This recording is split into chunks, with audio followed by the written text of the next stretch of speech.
ప్రియమైన దేవుని బిడ్డలారా, ఈ ఉదయకాల సమయానందు మీకు వందనాలు తెలియజేస్తున్నాం. మేము పంపిస్తున్న ప్రతి విషయాన్ని చాలా క్షుణ్ణంగా ప్రేమతో మీరు స్వీకరిస్తున్నందుకు ప్రభువైన యేసు నామములో మీకు మరొకసారి ధన్యవాదాలు తెలియజేస్తున్నాం. అవును, నా ఆత్మలో ఉన్న ప్రతి విషయాన్ని దేవుడు మాకు తెలియజేసిన ప్రతి సమాచారాన్ని మీకు తెలియజేస్తున్నాం. యూట్యూబ్లో ఎంతమంది అయితే క్రమం తప్పకుండా మాకు కామెంట్ చేస్తూ మమ్మల్ని ఆదరిస్తున్నందుకు మీకు వందనాలు తెలియజేస్తున్నాం. ఎవరైనా సరే ఒక ఆత్మ సంబంధమైన వ్యక్తిగా మారాలని ఆశ కలిగి ఉన్న యెడల క్రమం తప్పకుండా ఖచ్చితంగా ఈ పంపిస్తున్న వీడియోస్ని చూడండి. ఎందుకంటే మనం ఈ లోకంలో ఏమీ తీసుకుని రాలేదు, ఏమీ తీసుకొని పోలేము. మనము వట్టివారంగా వెళ్ళిపోతాం. కానీ మన ఆత్మకి జీవం కలిగి, మన ఆత్మీయ జీవితంలో కనుక దేవుణ్ణి కలిగి ఉండి, ఆయనతో ఐక్యత కలిగి ఉండి, మనం కనుక యుద్ధ రంగంలో ఈ లోకంలో మనం ధనం తీసుకెళ్ళేవాడు చివరికి వదిలిపెట్టి వెళ్ళాలి. ఏం తీసుకెళ్ళినా సరే ఈ లోకంలో వదిలిపెట్టి వెళ్ళాల్సిందే. కానీ దేవుడిచ్చిన ఆత్మ దేవుని యొద్దకే చేరుతుంది.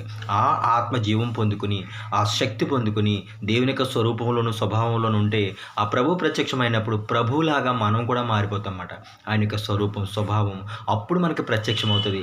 ఆ రోజు ఎంత ఆనందకరమైన దినం అంటే, ఆ రోజు సిద్ధపడని వారికి అదొక చీకటి దినం, సిద్ధపడిన వారికి అదొక మహిమా దినం. దేవునికి స్తోత్రం. కాబట్టి ప్రియమైన దేవుని బిడ్డలారా, ఈ ఉదయకాల సమయమునందు ప్రతి వ్యక్తికి నేను చెప్పేది ఏంటంటే, ఈ లోకం వెంబడి పడితే నువ్వు సిగ్గుపడతావు.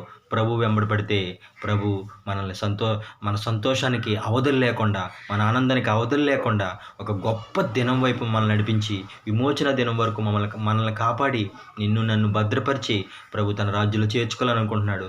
కాబట్టి నా మాట విన్న ప్రతి సహోదరుడా, దేవుని మాటకు లోబడి మేము తెలియజేసిన ప్రతి వర్తమానాన్ని ఒక్కసారి కూర్చుని పరిశీలించండి.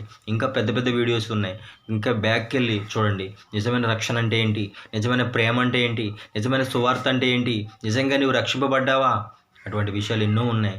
ఒక్కసారి మీరు తరిచి మీరు వాటిని చూసి ఆత్మ సంబంధంగా ఇంకా మేలు పొంది కామెంట్ చేస్తారని, ప్రభునామమును బట్టి మాకంటే మీరు ఎక్కువ బలవంతులుగా నిలబడతారని ప్రభునామమును బట్టి మీకు విజ్ఞాపన చేయుచున్నాను.